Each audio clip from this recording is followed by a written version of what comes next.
ನಮ್ಮ ಎಲ್ಲರ ಕನಸು ನನಸಾದ ಕ್ಷಣ, ತುಂಬ ಖುಷಿಯಾಗಿದ್ದಿದ್ದು ಆ ದಿನ ಇಷ್ಟಕ್ಕೂ ಯಾವುದು ಅಂದರೆ ನಮ್ಮ ಮನೆಯ ಗೃಹ ಪ್ರವೇಶ. Hi friends, welcome back to our channel Yakshalakshmi village life. After a long time long ವಿಡಿಯೋವನ್ನು ಅಪ್ಲೋಡ್ ಮಾಡ್ತಿದ್ದೀನಿ. ಸೊ ಇಷ್ಟಕ್ಕೂ ಈ ವಿಡಿಯೋ ಬಂದು ನಮ್ಮ ಗೃಹ ಪ್ರವೇಶದ ಹಿಂದಿನ ದಿನ ಏನೇನೆಲ್ಲ ಆಯಿತು ಅಂತ ನಿಮ್ಮ ಹತ್ರ ಶೇರ್ ಮಾಡ್ಕೊತಿದ್ದೀನಿ.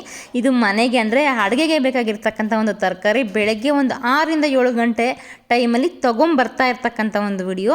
ಈ ವಿಡಿಯೋದಲ್ಲಿ ಚಪ್ರ ಹಾಕಿದ್ರಿಂದ ಹಿಡಿದು ನೆಕ್ಸ್ಟ್ ಡೇ ಮಾರ್ನಿಂಗ್ ತನಕ ಏನೇನೆಲ್ಲ ಕೆಲಸ ಮಾಡಿದ್ವಿ ಅನ್ನೋದಾಗಿರುತ್ತೆ. ಒಂದು ಲಾಗ್ ಮುಖಾಂತರನ ಹೇಳ್ತೀನಿ. ನಿಮಗೆ ಗೃಹ ಪ್ರವೇಶಕ್ಕೆ ಎಷ್ಟು ಕಾಸ್ಟ್ ಆಯಿತು ಮತ್ತು ಏನೇನೆಲ್ಲ ಆ ಒಂದು ಪ್ರಾಬ್ಲಮ್ಸ್ನ ಫೇಸ್ ಮಾಡಿದ್ವಿ ಅನ್ನೋದು ಒಂದು ಲಾಗ್ ಬೇಕು ಅಂದರೆ ಖಂಡಿತ ಕಾಮೆಂಟ್ ಮಾಡಿ ತಿಳಿಸಿ.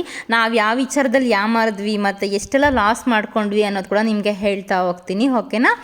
ಮತ್ತು ಇನ್ನು ಕನ್ಸ್ಟ್ರಕ್ಷನ್ ವಿಡಿಯೋಸು ತುಂಬ ಇದೆ. ಅಂದರೆ ಫೈನಲ್ ಪ್ಲಂಬಿಂಗ್ ಫಿಟ್ಟಿಂಗ್ ಆಗಿರ್ಬೋದು, ಮತ್ತು ಶಟರ್ಸು ಮತ್ತು ಡೋರ್ಸ್ ಫಿಟ್ಟಿಂಗ್ ಆಗಿರ್ಬೋದು, ಮತ್ತು ಪಾಲಿಷ್ ಮಾಡಿಸಿರೋದು, ಮತ್ತು ಫೈನಲ್ ಪೈಂಟಿಂಗ್ ಆದಮೇಲೆ ಮನೆ ಹೇಗಿರುತ್ತೆ ಅನ್ನೋದಾಗಿರ್ಬೋದು. ಹೀಗೆ ಇನ್ನೂ ಒಂದು 10 ವಿಡಿಯೋಸು, ಮಿನಿಮಮ್ ಇನ್ನೂ 10 ವಿಡಿಯೋಸ್ ಮೇಲೆ ಕನ್ಸ್ಟ್ರಕ್ಷನ್ ವಿಡಿಯೋಸ್ ಇರುತ್ತೆ. ಹಾಗಾಗಿ ವಿಡಿಯೋವನ್ನು ಪೂರ್ತಿಯಾಗಿ ನೋಡಿ. ಜೊತೆಗೆ ಆ ಚಾನಲ್ನ ಯಾರಾದರೂ ಸಬ್ಸ್ಕ್ರೈಬ್ ಆಗಿಲ್ಲ ಅಂದರೆ ಸಬ್ಸ್ಕ್ರೈಬ್ ಆಗಿ, ಮತ್ತು ಇಲ್ಲಿ ತನಕ ಮನೆಗೆ ಎಷ್ಟು ಕಾಸ್ಟ್ ಆಯಿತು ಟೋಟಲ್ ಅನ್ನೋದನ್ನು ಕೂಡ ನಾನು ವಿಡಿಯೋ ಮಾಡ್ತೀನಿ. ಹಾಗಾಗಿ ಗೃಹ ಪ್ರವೇಶಕ್ಕೆ ಎಷ್ಟು ಖರ್ಚಾಯಿತು, ಜೊತೆಗೆ ಯಾವ ವಿಚಾರದಲ್ಲಿ ಏನೇನೆಲ್ಲ ನಾವು ಕೇರ್ ತೊಗೊಬೇಕು, ಲೈಕ್ ಹುಷಾರು ಬೀಳಬೇಕು, ಇಲ್ಲಾಂದರೆ ಅಮೌಂಟ್ ಹೆಂಗೆ ಅನಾವಶ್ಯಕವಾಗಿ ಖರ್ಚಾಗುತ್ತೆ ಅನ್ನೋದು ಒಂದು ವಿಡಿಯೋವನ್ನು ಮಾಡ್ತೀನಿ. ಹಾಗಾಗಿ ವಿಡಿಯೋಗಳನ್ನು ಕೊನೆ ತನಕ ನೋಡಿ, ಓಕೆನಾ. ಸೊ ಇದು ಬಂದು ಗುರುವಾರ ನೈಟ್ ಎಲ್ಲನೂ ಪೂಜೆಗೆ ಎಲ್ಲ ರೆಡಿ ಮಾಡ್ಕೊತಾ ಇದ್ದಿದ್ದು ಒಂದು ಟೈಮು. ಸೊ ಇನ್ನೂ ಕೆಲವೊಂದು ಅಂದರೆ ಲಕ್ಷ್ಮೀ ಪೂಜೆಗೆಲ್ಲ ರೆಡಿ ಮಾಡ್ಕೊಂಡಿದ್ರಲ್ಲ, ಅದೆಲ್ಲ ವಿಡಿಯೋ ಮಾಡಲಿಕ್ಕೆ ಆಗಿಲ್ಲ. ಯಾಕಂದರೆ ಆ ಟೈಮಲ್ಲಿ ನಾನು ತುಂಬ ಬ್ಯುಸಿ ಇದ್ದೆ. ಕೆಲವೊಂದು ವಿಚಾರಗಳಲ್ಲಿ ತುಂಬ ಡಿಸಪಾಯಿಂಟ್ ಆಯಿತು. ಯಾಕಂದರೆ ಮನೆಯಲ್ಲಿ ಒಂದು 4 to 5 ಮೆಂಬರ್ಸ್ ಬಿಟ್ಟರೆ ಇನ್ಯಾರು ರಿಲೇಷನ್ಸ್ ಇರಲಿಲ್ಲ, ನಮಗೆ ನಾವೇ ರಿಲೇಷನ್ಸ್ ಅಷ್ಟೇ. ಅದಕ್ಕೆ ಒಂದು ತುಂಬ ಡಿಸಪಾಯಿಂಟ್ ಆಯಿತು. ಎಲ್ಲರ ಮನೆ ಗೃಹ ಪ್ರವೇಶದಲ್ಲಿ ಜನ ತುಂಬ ಇರ್ತಾರೆ, ನಮ್ಮ ಮನೇಲಿ ಯಾರು ಜನನೂ ಇರಲಿಲ್ಲ ಅನ್ನೋದೇ ಬೇಜಾರಾಗಿದ್ದು. ಇಟ್ಸ್ ಓಕೆ, ಯಾವಾಗೂ ಟೈಮಿಂಗೇ ಇರಲ್ಲ ಅಂತ ಅಂದ್ಕೊಂಡು ಸೊ ಎಲ್ಲ ರೆಡಿ ಮಾಡ್ಕೊತಾ ಇದ್ರು ಅವರು ಸಹ. ಅವತ್ತು ನೈಟು ಹೋಮ ಮಾಡಿಸ್ಬೇಕಿತ್ತು, ಯಾವಾಗ ಗುರುವಾರ ನೈಟ್. ನಾವು ಅಷ್ಟು ಬ್ಯುಸಿ ಇದ್ದಿದ್ದರಿಂದ ನಾನಾಗಿರ್ಬೋದು, ನಮ್ಮ ಹಸ್ಬೆಂಡ್ ಆಗಿರ್ಬೋದು, ಆ ಹೋಮ ಕೂಡ ಮಾಡಿಸ್ಲಿಕ್ಕೆ ಆಗಲಿಲ್ಲ. ಅದೇ ಹೋಮ ಏನಿದೆಯಲ್ಲ ಅದು ಶುಕ್ರವಾರ ಬೆಳಗ್ಗೆನೇ ಮಾಡಿದ್ದು. ನೀವೆಲ್ಲ ಲೈವ್ ವಿಡಿಯೋದಲ್ಲಿ ನೋಡಿರ್ತೀರಾ ಅಂತ ಅಂದ್ಕೊಂಡಿರ್ತೀನಿ. ಅದು ಬಿಟ್ಟರೆ ಆ ಗುರುವಾರ ನೈಟ್ ಏನೂ ಪೂಜೆ ಮಾಡಲಿಲ್ಲ. ಒಂದೇ ಸಲ ಗೃಹ ಪ್ರವೇಶ ಇರ್ಬೋದು, ಮತ್ತು ಗಣಪತಿ ಹೋಮ ಇರ್ಬೋದು, ಮತ್ತು ನವಗ್ರಹ ಪೂಜೆ ಇರ್ಬೋದು, ಮತ್ತು ಲಕ್ಷ್ಮೀ ಪೂಜೆ, ಮತ್ತು ಗಂಗೆ ಪೂಜೆ, ಇದೆಲ್ಲ ಏನೇನಿದೆಯಲ್ಲ ಅದೆಲ್ಲ ಶುಕ್ರವಾರ ಮಾರ್ನಿಂಗೇ ಮಾಡಿಸಿದ್ರು. ಸ್ವಲ್ಪ ಬೇಗ ಸ್ಟಾರ್ಟ್ ಮಾಡಿ ಒಂದು 11:30 ತನಕ ಆ ಹೆಣ್ಣು ಮಾಡಿದ್ರು. ಇದೆಲ್ಲ ನೋಡಿದ್ರೆ ಲಕ್ಷ್ಮೀ ಪೂಜೆಗಾಗಿರ್ಬೋದು, ಮತ್ತು ಶಿವ ಪಾರ್ವತಿ ಪೂಜೆ ಮಾಡಿದ್ರಲ್ವ, ಅದಕ್ಕೆಲ್ಲನೂ ಹಣ್ಣು ಹಂಪಲು ಎಲ್ಲ ಅವರು ರೆಡಿ ಮಾಡಿ ಇಟ್ಕೊತಾ ಇದ್ರು. ಮತ್ತು ಚಪ್ರ ಕೂಡ ಅಷ್ಟೇ, ಚಪ್ರ ಹಾಕ್ಸಿದಾಗ ಯಾರೂ ಇರಲಿಲ್ಲ, ಇಬ್ಬರೇ ಹಾಕಿದ್ದು, ನಮ್ಮ ಹಸ್ಬೆಂಡು ಮತ್ತು ಇನ್ನೊಂದು ಹುಡುಗ. ಇಲ್ಲಿ ಬಂದು ಹಾಲು ಉಕ್ಸ್ಬೇಕಲ್ವ, ಹಾಲು ಉಕ್ಸ್ಬೇಕು ಅಂತ ನಾನು ಒಲೆಯಲ್ಲೇನು ಉಕ್ಸೋಕ್ಕೆ ಹೋಗಿಲ್ಲ. ಗ್ಯಾಸ್ ಸ್ಟವ್ ಬೇಕಿತ್ತು ಮನೆಗೆ ಹೊಸದು, ಹಾಗೆಯೇ ಹೊಸ ಗ್ಯಾಸ್ ಸ್ಟವ್ ಒಂದು ತೊಗೊಂಡಿದ್ದೆ, ಗ್ರೀನ್ ಚೆಫ್ ಅಂತ. ತುಂಬ ಕಡಿಮೆ ರೇಟ್ದೆ, ಹೆವಿ ಬಜೆಟ್ ಇರಲಿಲ್ಲ. ಸೊ ಆ ಟೈಮಲ್ಲಿ ಅದಕ್ಕೆ ಸ್ವಲ್ಪ ಕಡಿಮೆ ರೇಟ್ದೆ ತೊಗೊಳ್ಳೋಣ ಅಂತ. ಕ್ವಾಲಿಟಿ ಮಾತ್ರ ಚೆನ್ನಾಗಿದೆ, ಸ್ವಲ್ಪ ಕಡಿಮೆ ತೊಗೊಂಡಿದ್ದೀನಿ. 1400 ಆಯಿತು, ಅಮೆಝಾನಲ್ಲಿ ತೊಗೊಂಡಿದ್ದು. ಯಾಕೆ ಇಷ್ಟು ಚಿಕ್ಕ ತೊಗೊಂಡಿದ್ದು ಅಂದರೆ ಹೊಸದು ಬೇಕು, ಜೊತೆಗೆ ಬಜೆಟ್ ಇರಬೇಕು. ಸೊ ಇವಾಗ ಪ್ರೆಸೆಂಟ್ ಯೂಸ್ ಮಾಡಬಹುದು. ಇವಾಗೆ ದೊಡ್ಡದಂದರೆ ಅಂದರೆ ಅಮೌಂಟ್ ಜಾಸ್ತಿ ಆಗಿಬಿಡುತ್ತೆ, ಲೈಕ್ 4000 5000 ಆಗುತ್ತೆ. ಆ ಅಮೌಂಟ್ ಬೇರೆದಕ್ಕೆ ಯಾವುದಕ್ಕಾದ್ರೂ ಯೂಸ್ ಮಾಡ್ಕೊಬಹುದು ಅಂತ ಅನ್ನಿಸ್ತು. ಅದಕ್ಕೆ ನಾನು ಇಷ್ಟೊಂದು ಚಿಕ್ಕದಾಗಿ ತೊಗೊಂಡಿದ್ದೀನಿ ಅಷ್ಟೇ. ಫ್ಯೂಚರಲ್ಲಿ ಇನ್ನೂ ಚಿಮ್ನಿ ಎಲ್ಲ ತೊಗೊಬೇಕಲ್ವ, ಸೊ ಆ ಟೈಮಲ್ಲಿ ತೊಗೊಂಡಾಗ ಸ್ವಲ್ಪ ದೊಡ್ಡ ತೊಗೊಂಡ್ರೆ ಆಗುತ್ತೆ, ಅಂದರೆ 4 ಬರ್ನರ್ಸ್ ಇರೋದು ತೊಗೊಂಡ್ರೆ ಆಗುತ್ತೆ ಅಂದ್ಬಿಟ್ಟು ಇಷ್ಟು ಚಿಕ್ಕ ತೊಗೊಂಡಿರೋದು. ಮತ್ತು ಇದೆಲ್ಲ ನಮ್ಮ ಅಣ್ಣ ಅದನ್ನೆಲ್ಲ ಸ್ವಿಚಸ್ಸು ಮತ್ತು ಅದೆಲ್ಲ ಸೆಟ್ ಮಾಡ್ತಾ ಇದ್ದಿದ್ದು. ಆ ಒಂದು ಟೈಮಲ್ಲಿ ಒಂದು ಕ್ಲಿಪ್ಪಿಂಗ್ಸನ್ನು ತೊಗೊಂಡ್ರೆ ಹೇಗಿರುತ್ತೆ ಅಂತ ಅನ್ನಿಸ್ತು, ಅದಕ್ಕೆ ತೊಗೊಂಡೆ, ಓಕೆನಾ.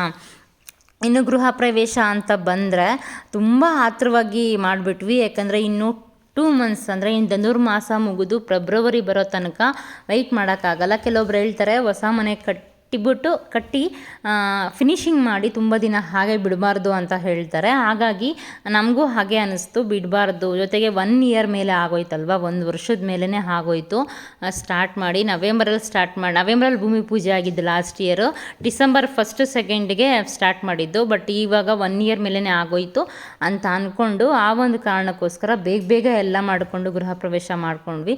ತುಂಬ ಜನಕ್ಕೆ ಹೇಳಲಿಕ್ಕಾಗಲಿಲ್ಲ, ಮತ್ತು ಕಾರ್ಡ್ಸ್ ಓಡಿಸ್ಲಿಲ್ಲ. ಏನೇನು ಅಂದ್ಕೊಂಡಿದ್ವೋ ಅದೆಲ್ಲ ಏನೂ ಆಗಲಿಲ್ಲ. ಬಟ್ ಅಂದ್ಕೊಂಡಿದ್ದಾಗಿದ್ದು ಅಂದರೆ ಪೂಜೆ ವಿಚಾರದಲ್ಲಿ ಅದು ನೈಟ್ ಪೂಜೆ ಆಗಲಿಲ್ಲ ಅನ್ನೋದೊಂದು ಡಿಸಪಾಯಿಂಟ್ ಬಿಟ್ಟರೆ ಇನ್ನೆಲ್ಲ ವಿಚಾರದಲ್ಲೂ ತುಂಬ ಚೆನ್ನಾಗಾಯಿತು. ಇನ್ನು ಶುಕ್ರವಾರ ಮಾರ್ನಿಂಗ್ ಎಲ್ಲ ಏನೇನು ಪೂಜೆ ಮಾಡಿದ್ವಲ್ವಾ ಅದೆಲ್ಲ ಕೂಡ ನೆಕ್ಸ್ಟ್ ವ್ಲಾಗಲ್ಲಿ ನಾನು ಅಪ್ಲೋಡ್ ಮಾಡ್ತಾ ಹೋಗ್ತೀನಿ. ಸೊ ನಿಮ್ಮೆಲ್ಲರ ಒಂದು ಬ್ಲೆಸ್ಸಿಂಗ್ಸ್ ನನಗೆ ಬೇಕು. ನನಗೆ ಗೊತ್ತು ನೀವೆಲ್ಲ ವೆಯ್ಟ್ ಮಾಡ್ತಿರ್ತೀರ ಗೃಹ ಪ್ರವೇಶದ ವ್ಲಾಗ್ಗೋಸ್ಕರ ಅಂತ. ಹಾಗಾಗಿ ನಾನು ಇಷ್ಟು ದಿನಕ್ಕೆ ಫ್ರೀ ಮಾಡಿಕೊಂಡು ಇವಾಗ ಆಗ್ತಿದ್ದೀನಿ. ಇನ್ನು ಹೋಮ್ ಟೂರ್ ಮಾಡಬೇಕು. ಸೊ ಹೋಮ್ ಟೂರ್ ಮಾಡೋದಕ್ಕೆ ಇನ್ನೂ ಎಷ್ಟೊಂದು ವಸ್ತುಗಳನ್ನ ಸೆಟಲ್ ಮಾಡ್ಕೊಬೇಕು, ಯಾವ ವಸ್ತುಗಳನ್ನೆಲ್ಲ ಇಡಬೇಕು ಅಂತ ಇಡ್ತಾ ಇದ್ದೀನಿ. ಒಂದು 10 ದಿನದಿಂದ ನಾನು ಅದೇ ಬ್ಯುಸಿಯಲ್ಲಿದ್ದೀನಿ. ವಿಡಿಯೋಸ್ ಮಾಡೋಕ್ಕೂ ಆಗ್ತಿಲ್ಲ, ಅಪ್ಲೋಡ್ ಮಾಡೋಕ್ಕೂ ಆಗ್ತಿಲ್ಲ. ಯಾಕಂದರೆ ಮನೆಯಲ್ಲಿ ಒಬ್ಬಳೇ ಎಲ್ಲ ನಿಭಾಯಿಸ್ಕೊಬೇಕಲ್ವ. ಸೊ ಹಾಗಾಗಿ ಅದನ್ನು ನಾನು ಮಾಡ್ತಾ ಹೋಗ್ತಾ ಇದ್ದೀನಿ. ಇನ್ನು ನೆಕ್ಸ್ಟ್ ಆದಷ್ಟು ನಾಳೆಯಿಂದ ಮ್ಯಾಕ್ಸಿಮಮ್ ಟ್ರೈ ಮಾಡ್ತೀನಿ ವಿಡಿಯೋಸನ್ನು ಡೈಲಿ ಹಾಕೋದಕ್ಕೆ. ಯಾಕಂದರೆ ಒಂದು ಮನೆ ಕಟ್ಟೋದಕ್ಕೆ ಸ್ಟಾರ್ಟಿಂಗ್ ಲೆವೆಲಿಂದ ಇಲ್ಲಿ ತನಕ ಸಾಕಷ್ಟು ರೀತಿಯಲ್ಲಿ ನಾವು ಸಫರನ್ನು ಪಟ್ವಿ. ಯಾಕಂದರೆ ಒಂದು middle class family, middle class ಅವರು ಮನೆ ಕಟ್ಟೋದಂದರೆ ಸಾಮಾನ್ಯದ ವಿಚಾರ ಅಲ್ಲ. ಅದು ನಾನು ಫೇಸ್ ಮಾಡಿದ್ದೀನಿ. ಸೊ ಆ ಒಂದು ಪ್ರಾಬ್ಲಮ್ಸನ್ನು ನಿಮ್ಮ ಜೊತೆ ನಾನು ಶೇರ್ ಮಾಡ್ಕೊಬೇಕು ಅಂತ ಅಂದ್ಕೊಂಡಿದ್ದೀನಿ. ಸೊ ಅಪ್ಕಮಿಂಗ್ ವಿಡಿಯೋಸಲ್ಲಿ ನಾನು ಆ ಒಂದು ಎಕ್ಸ್ಪೀರಿಯೆನ್ಸನ್ನು ಕೂಡ ಶೇರ್ ಮಾಡ್ಕೊತೀನಿ. ಸೊ ಈ ಒಂದು ವ್ಲಾಗಲ್ಲೇ ನೀವು ನೋಡ್ಕೊಂಬಿಡ್ಬೋದು ಆಲ್ಮೋಸ್ಟ್ ಅಲ್ಲಿ ಮನೆ ಹೇಗಿರುತ್ತೆ ಅಂತ. ಅವತ್ತು ತುಂಬ ಮಳೆ ಅನ್ನೋದಕ್ಕಿಂತ ಜಡಿ ಹಿಡಿದ್ಬಿಟ್ಟಿತ್ತು. ನೀವು ನೋಡ್ಬೋದು ಜಡಿ ಮಳೆ ಜಾಸ್ತಿ ಅವತ್ತು ಗೃಹ ಪ್ರವೇಶ. ಕೆಲವೊಬ್ರು ಹೇಳ್ತಾರೆ ಈ ಫಂಕ್ಷನ್ಸ್ ಟೈಮಲ್ಲಿ ಮಳೆ ಬಂದರೆ ತುಂಬ ಒಳ್ಳೆಯದು ಅಂತ. ಅದು ಎಷ್ಟರ ಮಟ್ಟಿಗೆ ಸರಿ ಅಥವಾ ಎಷ್ಟರ ಮಟ್ಟಿಗೆ ತಪ್ಪು ನನಗೆ ಗೊತ್ತಿಲ್ಲ. ಸೊ ನಿಮ್ಗೆ ಏನಾದರೂ ಗೊತ್ತಿದ್ರೆ ಕಾಮೆಂಟ್ ಮಾಡಿ ಆಯಿತಾ. ಸೊ ಲೈಟ್ ಅರೇಂಜ್ಮೆಂಟೆಲ್ಲ ಇತ್ತು. ಇಷ್ಟಕ್ಕೂ ವಿಡಿಯೋ ಮಾಡ್ತಾ ಇರೋ ಟೈಮಲ್ಲಿ ಸುಮಾರು ನೈಟ್ ಒಂದು 12:30 1 ಗಂಟೆ ಆಗೋಗ್ಬಿಟ್ಟಿತ್ತು. ಆಲ್ಮೋಸ್ಟ್ ಅಲ್ಲಿ ಎಲ್ಲರೂ ಮಲಗಿಬಿಟ್ಟಿದ್ರು, ನಾನು ಒಬ್ಬಳೇ ಇದ್ದಿದ್ದೆ. ಆಗ ನೋಡಿ ಮಳೆ ನೀವು ನೋಡ್ತಾ ಇರ್ಬೋದಲ್ಲ, ಜಡಿ ಹಿಡಿದ್ಬಿಟ್ಟಿತ್ತು. ಆ ಒಂದು 2 ಡೇಸ್ ವಿಪರೀತ ಜಡಿ ಹಿಡಿದ್ಬಿಟ್ಟಿತ್ತು. ಸೊ ದೂರದಿಂದ ಬರ್ತಕ್ಕಂಥ ಒಂದು ಫ್ರೆಂಡ್ಸು ಫ್ಯಾಮಿಲೀಸು ಯಾರೂ ಅಷ್ಟೊಂದು ಬಂದೇ ಇಲ್ಲ. ಒಂದು ಮ್ಯಾಕ್ಸಿಮಮ್ ಹೇಳಿರೋದ್ರಲ್ಲಿ ಒಂದು 50% ಬಂದಿದ್ರೆ, ಇನ್ನು 50% ಬಂದಿರಲಿಲ್ಲ. ಅದೊಂದು ಡಿಸಪಾಯಿಂಟ್ ಆಯಿತು. ಫಂಕ್ಷನ್ಸ್ ಅಂದ್ರೆ ಕೆಲವೊಂದು ಫಂಕ್ಷನ್ಸಲ್ಲಿ ಹೀಗೆ ಅನಿಸ್ಬಿಡುತ್ತೆ, ನಾವು ಅಂದ್ಕೊಂಡಿದ್ದು ಆಗೋದೇ ಇಲ್ಲ. ನೋಡಿ ಲೈಟ್ ಅರೇಂಜ್ಮೆಂಟೆಲ್ಲ ಈ ಥರ ಇದೆ. ಮತ್ತು ಫೈನಲ್ ಪೈಂಟಿಂಗ್ ಏನಾಗಿದೆಯಲ್ಲ ಅದು ಕೂಡ ನಿಮ್ಮ ಹತ್ರ ನಾನು ಶೇರ್ ಮಾಡ್ಕೊಂಡಿಲ್ಲ. ಸೊ ನಿಮಗೆ ಗೊತ್ತು, ಇಬ್ಬರೇ ನಾನು ನಮ್ಮ ಹಸ್ಬೆಂಡು, ಅದು ಎಲ್ಲ ನಾವೇ ನೋಡ್ಕೊಬೇಕಲ್ವ. ಸೊ ಆ ಒಂದು ಕಾರಣಗಳಿಂದ ನಾನು ಏನೇನೋ ವಿಡಿಯೋಗಳು ಮಾಡಲಿಲ್ಲ. ಸೊ ಆದರೂ ಆ ಟೈಮಲ್ಲೂ ಸಿಕ್ಕಿರೋ ಒಂದು ಕೆಲವೊಂದು ಟೈಮಲ್ಲಿ ಕ್ಲಿಪ್ಪಿಂಗ್ಸನ್ನು ತೊಗೊಂಡು ಇಟ್ಕೊಂಡಿದ್ದೀನಿ ಆಯಿತಾ. ಅದನ್ನು ನಿಮ್ಮ ಹತ್ರ ಶೇರ್ ಮಾಡ್ಕೊತೀನಿ. ಮತ್ತು POP ಫೈನಲ್ ಲುಕ್ ಹೇಗೆ ಬಂತು ಅನ್ನೋದು ಕೂಡ ನಾನು ನಿಮ್ಮ ಹತ್ರ ಶೇರ್ ಮಾಡ್ಕೊಬೇಕು. ಸೊ ಅದನ್ನು ಕೂಡ ಹೇಳ್ತೀನಿ. ಆ POP ಇದ್ರ ಬಗ್ಗೆ, ಆ ಲೈಟ್ಸ್ ಬಗ್ಗೆ ಒಂದಷ್ಟು ಎಕ್ಸ್ಪೀರಿಯೆನ್ಸ್ ಇದೆ, ಅದನ್ನು ಕೂಡ ಹೇಳ್ತೀನಿ. ಯಾಕಂದರೆ ನೀವೇನಾದರೂ ಫ್ಯೂಚರಲ್ಲಿ POP ಮಾಡಿಸಿದ್ರೆ ಅದ್ರ ಬಗ್ಗೆ ಒಂದಷ್ಟು ಅನುಭವಗಳು ಆಯಿತು, ಅದನ್ನು ಕೂಡ ನಾನು ನಿಮ್ಮ ಹತ್ರ ಹೇಳ್ತೀನಿ ಆಯಿತಾ. ಮತ್ತು ಈ ಪೈಂಟ್ ಬಗ್ಗೆನೂ ಅಷ್ಟೇ, ನಾವು ಅಂದ್ಕೊಳ್ಳೋದು ಅಂದರೆ ಈ ಪೈಂಟ್ ವಿಚಾರದಾಗಿರ್ಬೋದು, ಈ ಟೈಲ್ಸ್ ವಿಚಾರದಲ್ಲಾಗಿರ್ಬೋದು, ನಾವು ಅಂದ್ಕೊಳ್ಳೋದೇ ಒಂದು, ಅದು ಆಗೋದೇ ಒಂದು. ಈ ಮನೆ ಕಟ್ಟೋ ವಿಚಾರದಲ್ಲಿ ಎಲ್ಲರ ಲೈಫಲ್ಲೂ ಕಾಮನ್ ಆಗಿ ಇದು ಹಾಗೇ ಆಗುತ್ತೆ ಅನಿಸುತ್ತೆ. ಮೇ ಬಿ ನನ್ನ ಲೈಫಲ್ಲಿ ಕೂಡ ಹಾಗೆ ಆಯಿತು. ಫೈನಲಿ ಗ್ಯಾಸ್ ಸ್ಟವ್ ಎಲ್ಲ ಫಿಟ್ ಮಾಡಿ ಇಟ್ಟಿದ್ದಾಯಿತು. ಮಾರ್ನಿಂಗ್ ಹಾಲು ಉಗ್ಸೋದಿರುತ್ತಲ್ಲ ಆ ಒಂದು ಕಾರ್ಯಕ್ಕೆ ಫಿಟ್ ಮಾಡಿ ಇಟ್ಟಿದ್ದಾಯಿತು. ಮತ್ತು ನೀವು ನೋಡಿದ್ರಲ್ಲ, ಪೂಜೆಗೆ ಎಲ್ಲ ರೀತಿಯ ಒಂದು ಅನುಕೂಲತೆ ಸಿದ್ಧತೆಗಳನ್ನು ಅವರು ಆಲ್ರೆಡಿ ಮಾಡಿಟ್ಕೊಂಡಿದ್ರು. ಇದೆಲ್ಲ ಹೋಮಕ್ಕೆ ಸಂಬಂಧಪಟ್ಟಂತೆ ರೆಡಿ ಮಾಡಿಟ್ಕೊಂಡಿದ್ರು. ಮತ್ತು ಇನ್ನೊಂದು ಸೈಡ್ ಬಂದುಬಿಟ್ಟು ಲಕ್ಷ್ಮೀ ಪೂಜೆಗೆ ಏನೇನು ಬೇಕೋ ಅದನ್ನೆಲ್ಲ ರೆಡಿ ಮಾಡಿ ಇಟ್ಕೊಂಡಿದ್ರು. ಮತ್ತು ಹಾಲು ಉಗ್ಸೋದಕ್ಕೆ ಏನೇನೆಲ್ಲ ಬೇಕಲ್ವ ಅದನ್ನೆಲ್ಲ ಒಂದು ಕಡೆ ಇಟ್ಕೊಂಡಿದ್ರು. ಮತ್ತು ದೇವ್ರ ಮನೆಯಲ್ಲಿ ಲಕ್ಷ್ಮೀ ಪೂಜೆಗೆ ಅದನ್ನು ಕೂಡ ಒಂದು ಕಡೆ ಎಲ್ಲ ಸಪ್ರೇಟ್ ಮಾಡಿ ಅವ್ರು ಇಟ್ಕೊಂಡಿದ್ರು. ಮತ್ತು ಶಿವ ಪಾರ್ವತಿ ಪೂಜೆ ಮಾಡಿಸಿದ್ರಲ್ಲ, ನಮ್ಮ ಮನೆ ದೇವ್ರು ಬಂದುಬಿಟ್ಟು ಶಿವನೇ, ಚಂದ್ರಚೂಡೇಶ್ವರ ಅಂತ. ಆ ಪೂಜೆಗೆ ಮತ್ತು ನವಗ್ರಹ ಪೂಜೆಗೆ ಮತ್ತು ಹೋಮಗೆ ಎಲ್ಲ ರೀತಿಯ ಸಿದ್ಧತೆಗಳನ್ನು ಅವರು ಮಾಡಿಟ್ಕೊಂಡಿದ್ರು. ಇನ್ನು ಮಾರ್ನಿಂಗ್ ಎದ್ದಿದ ತಕ್ಷಣ ಏನೇನೆಲ್ಲ ಆಯಿತು ಅಂತ ಪಿನ್ ಟು ಪಿನ್ ವಿಡಿಯೋವನ್ನು ಮಾಡಿಟ್ಕೊಂಡಿದ್ದೀನಿ. ಸೊ ಅದನ್ನು ಕೂಡ ನಾನು ಶೇರ್ ಮಾಡ್ತೀನಿ ಆಯಿತಾ. ಇಲ್ಲಿ ಬಂದು ಒಂದು ನೈಟ್ 1 o'clock ಆಗಿತ್ತು. ಮೇಲೆ ಏನಕ್ಕೆ ಹೋಗ್ತಿದ್ದೀನಿ ಅಂದರೆ, ಮೇ ಬಿ ಅಡುಗೆಯವ್ರು ಏನು ಮಾಡ್ತಿದ್ದಾರೆ ನೋಡೋಣ ಹಾಗೆ ಅಂತ ಅಂದ್ಕೊಂಡು ಹೋದೆ. ಸೊ ಅಷ್ಟರಲ್ಲಿ ಅವ್ರು ಮಲಗಿಬಿಟ್ಟಿದ್ರು.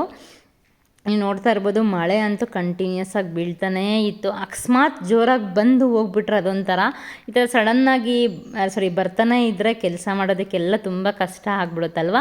ಆಲ್ಮೋಸ್ಟ್ ಅಲ್ಲಿ ಅವರು ಮಲಗಿಬಿಟ್ಟಿದ್ರು, ಇನ್ನು ಯಾಕೆ ಡಿಸ್ಟರ್ಬ್ ಮಾಡೋದು ಅಂತ ಬಂದುಬಿಟ್ಟೆ ಹಾಗೇ. ನನಗಂತೂ ಲೈಟ್ ಅರೇಂಜ್ಮೆಂಟ್ ತುಂಬ ಇಷ್ಟ ಆಯಿತು.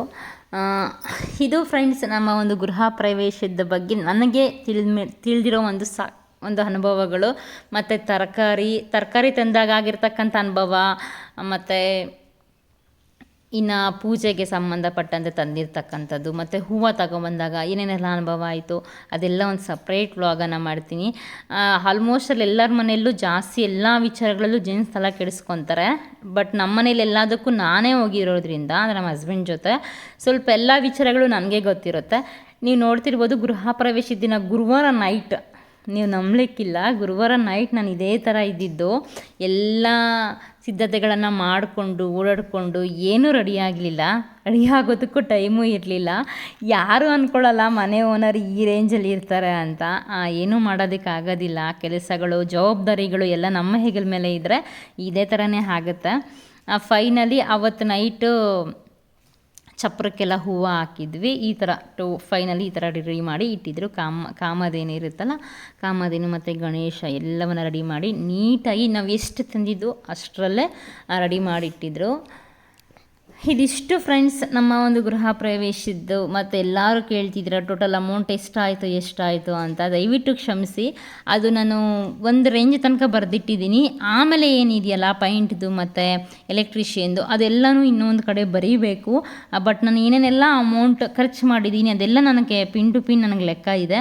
ಅದೆಲ್ಲ ಒಂದು ಕಡೆ ಬರೆದು ನಿಮಗೆ ಡೀಟೇಲನ್ನು ಕೊಡ್ತೀನಿ. ಯಾಕಂದರೆ ನಮ್ಮ ಮನಸ್ಸಿಗೆ ಎಷ್ಟು ಅನಿಸುತ್ತೋ, ಬಾಯಿಗೆ ಎಷ್ಟು ಅನಿಸುತ್ತೋ ಅಷ್ಟೆಲ್ಲ ನಾನು ಹೇಳೋದಕ್ಕೆ ಆಗೋದಿಲ್ಲ. ಒಂದು ಎಕ್ಸಾಕ್ಟ್ ಅಮೌಂಟ್ ಏನಿದೆಯಲ್ಲ ಅದನ್ನೇ ನಾನು ಹೇಳೋದಕ್ಕೆ ಇಷ್ಟಪಡ್ತೀನಿ. ನಿಮಗೆ ಗೃಹ ಪ್ರವೇಶದ ಅಮೌಂಟು ಸೇರಿ ಹೇಳಬೇಕಾ, ಇಲ್ಲಾಂದರೆ ಕನ್ಸ್ಟ್ರಕ್ಷನ್ಸ್ ಮಾತ್ರ ಹೇಳಬೇಕಾ ಅನ್ನೋದನ್ನು ತಿಳಿಸಿ.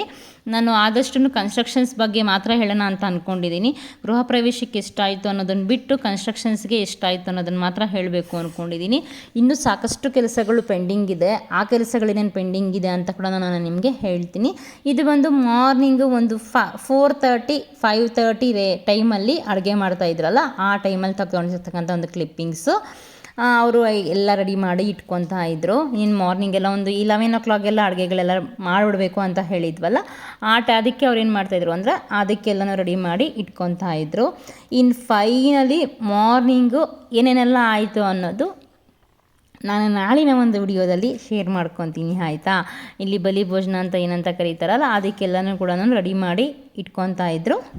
ನಾನು ಅಷ್ಟರಲ್ಲಿ ರೆಡಿಯಾಗಿ ಬಂದೆ. ಅಂದರೆ ಮಾರ್ನಿಂಗ್ ಲುಕ್ ಈ ರೀತಿ ಇದೆ. ನೀವು ಆಲ್ರೆಡಿ ಕೆಲವೊಂದು ಶಾರ್ಟ್ಸಲ್ಲಿ ನೋಡಿರ್ತೀರಾ ಅಂತ ಅಂದ್ಕೊಂಡಿದ್ದೀನಿ.